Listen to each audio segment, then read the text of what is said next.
নিচেই চাটা খেয়ে এসে ওপরে এসে কাজটা করতে এলাম। ওপরে ঘর দর ঝাড়বো, ঝাঁটপাট দিয়ে মুছবো। ও বাবা, এসেটি দেখছি খাটের এই রকম অবস্থা করে রেখে দিয়েছে গো।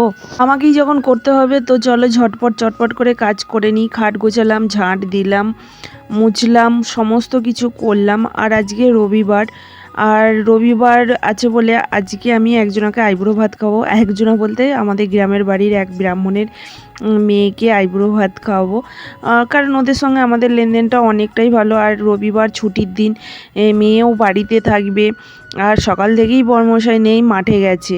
তো মেয়ে এখন বসে রয়েছে দোকানে বসে রয়েছে। এরপরে আমাকেও দোকানটা দেখতে হবে, কারণ সকালের দিকে অতটা ভিড় টিড় থাকে না।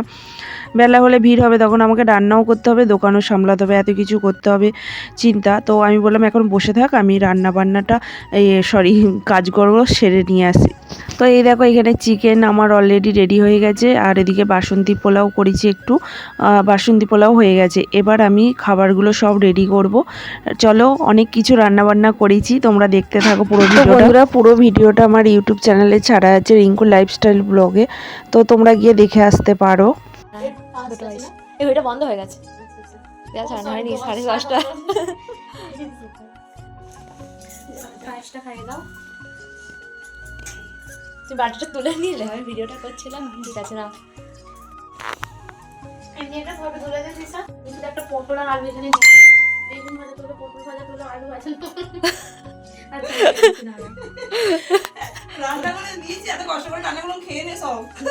তুমি রান্না করছো, আমি তো বলছি কত রান্না করছো সত্যি। এগুলো মানে কি বল, কিন্তু মানুষ তো বলে তুমি বলো কত রান্না করেছো বসে বসে।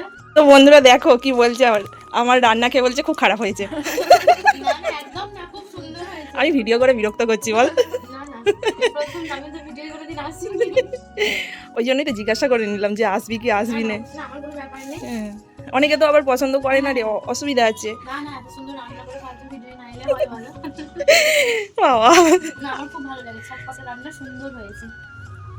থ্যাংক ইউ, ধন্যবাদ। আজকে আমি রান্নার দিকে ধ্যানই দিতে পারিনি। আজকে সারাদিন আমার বড়মশাই মাঠে ছিল, রান্না করতেও ব্যস্ত, ওদিকে দোকান সামলাতেও ব্যস্ত।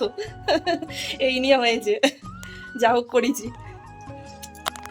তো আজকে মাছ নিয়ে এসেছিল, পুঁটি মাছ, সেগুলোকে বাজলাম সন্ধ্যার আগে। জামা কাপড় তুলে নিয়ে এসে এত বাসন মেজে, যে এখন সন্ধ্যাবাতি দিয়ে সন্ধ্যাবেলা একটু রেস্ট পাবো।